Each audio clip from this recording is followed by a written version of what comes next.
Hi, எல்லோருக்கும் வணக்கம். Welcome to உங்கள் நான் கமல்ஹாசன்ஸ். அந்த வீடியோவில் நம்ம கமல் சார் பற்றின ஒரு புதிய தகவல் தான் டிஸ்கஸ் பண்ண போகிறோம்.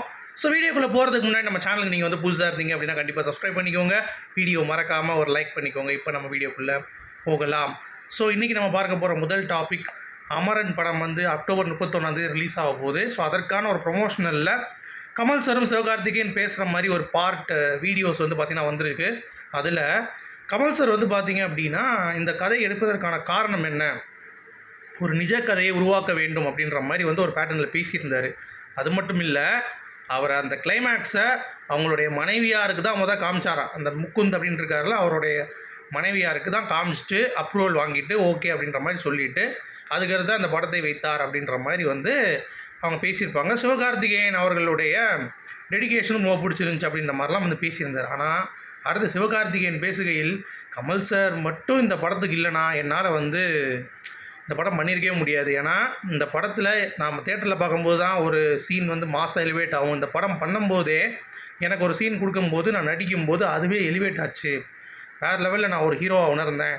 ஏன்னா நான் நடிக்கும்போது எனக்கு ஒரு பயம் இருந்துச்சு, எல்லா மிலிட்ரி ஆஃபீஸர்ஸ்லாம் எப்படி என்னை எடுத்துப்பாங்க. ப்ளஸ் கமல் சாரோடைய படம் அப்படிங்கிறப்ப அவருடைய படங்கள்லாம் குருதி புனல் இந்த மாதிரிலாம் ரொம்ப பொட்டன்ஷியலான ஒரு படம். ஸோ அவருடைய படத்தில் நம்ம ப்ரொடக்ஷன் நடிக்கும்போது அவருக்கு சில விஷயம் வந்து எதிர்பார்ப்பார். அந்த விஷயம்லாம் வந்து கரெக்டாக இருக்கணும். ஸோ இந்த மாதிரி ஏடாகூடமான மைண்டில் வந்து ஓடிக்கிட்டே இருந்துச்சு.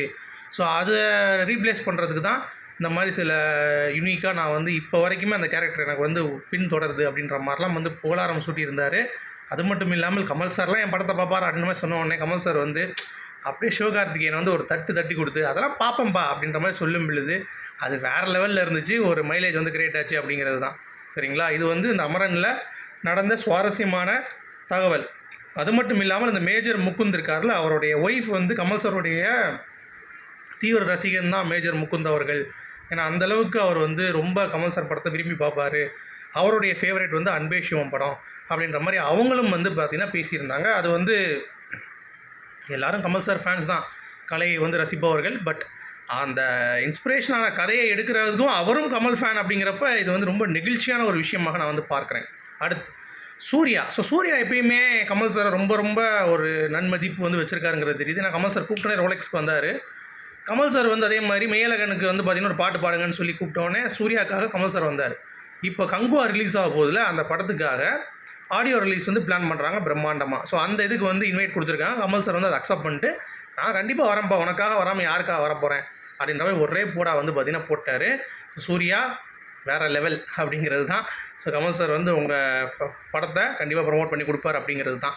அடுத்து ஏஆர் ரஹ்மான் அவர்கள், நான் கமல் சாரை சந்திக்கும் பொழுதெல்லாம் நான் ஒரு விஷயம் சொல்லிக்கிட்டே இருக்கேன், அவர் கீப் ஆன் ரிமைண்ட் பண்ணிகிட்டே இருக்கேன். ஆனால் அவர் தான் வந்து கேட்கவே இல்லை. ஏன்னா 20 இயர்ஸாக நான் அவரை பார்க்கும்போதெல்லாம், சார் நீங்கள் ஹாலிவுட் ட்ரை பண்ணுங்கள், இதெல்லாம் பண்ணுங்கள், சில விஷயங்கள்லாம் பண்ணுங்கள் அப்படின்ற மாதிரி. ஏன்னா தமிழ் வந்து உங்களுக்கு ரொம்ப அட்வான்ஸ்டாக இவங்க இருக்க மாட்டாங்க, திங்க் பண்ண மாட்டாங்க, வேஸ்ட் பண்ணாதீங்க, ஹாலிவுட் போங்கன்னு சொல்லிகிட்டே இருந்தேன். அதை வந்து கேட்குற மாதிரி இல்லை.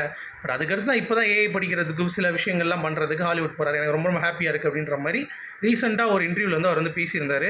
அது செம்மையாக இருந்ததுங்க. ஏன்னா நானே யோசிச்சுட்டு இருந்தேன், என்னடா அது கமல் சார் வந்து ஏஆர் அந்த இன்டர்வியூவில் சொன்ன மாதிரியே இப்போ வந்து அவர் கொஞ்சம் ஏஐயில் போய் ஹாலிவுட்டில் பெரிய ஜாம்பவான் டேரக்டர்ஸ் கூடலாம் வந்து ஏஐ கோர்ஸ் பண்ணுறாரு. அப்போ என்ன அவுட்புட் இருக்கும் அப்படின்றத நானும் வந்து யோசிச்சுட்டு இருந்தேன். அடுத்து கமல் சார் எடுத்துக்கினாலே வந்து பார்த்தீங்கன்னா நல்ல ஒரு ஹெல்பிங் மைண்ட் வந்து எப்பயுமே அவருக்கு வந்து இருக்குங்க. சரிங்களா, ஸோ நடிகர் சோமனுடைய மகன் இருக்கார்ல, அவர் வந்து லேட்டஸ்ட்டாக ஒரு இதில் பேசியிருந்தார். என்ன அப்படின்னா, நான் வந்து ரொம்ப கஷ்டப்பட்டு இருக்க போது ஹாஸ்பிட்டல் பில்ஸ்லாம் கட்ட முடியல, ஸோ ஸ்கேன் பண்ணி அவருக்கு அமிச்சேன்.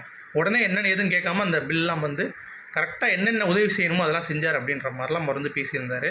அடுத்து சத்யா படத்தில் ஒரு ஸ்டண்ட்டு பையன் ஒருத்தர் ஒரு ஸ்டண்ட்டு பண்ணுறவர், அவர் வந்து பேசியிருக்காருங்க. இந்த மாதிரி என்னெல்லாம் கொடுக்கணும் வேண்டிய அவசியமே இல்லை, எனக்கு வந்து அவருக்கு சரிசமாக நிற்க வச்சு ஒரு ஷாட்டு கொடுத்து என்னையெல்லாம் வந்து கௌரவித்தார் அப்படின்னு சொல்லிட்டு அவர் வந்து சொல்லியிருந்தார். ஸோ கமல் சார் அப்படின்னாலே வேறு லெவல் தான் அப்படின்றத சொல்லிட்டு இந்த வீடியோ நான் முடிக்கிறேன். உங்களுடைய கருத்துக்கள் சொல்லுங்கள். மீண்டும் சந்திப்போம். Good bye.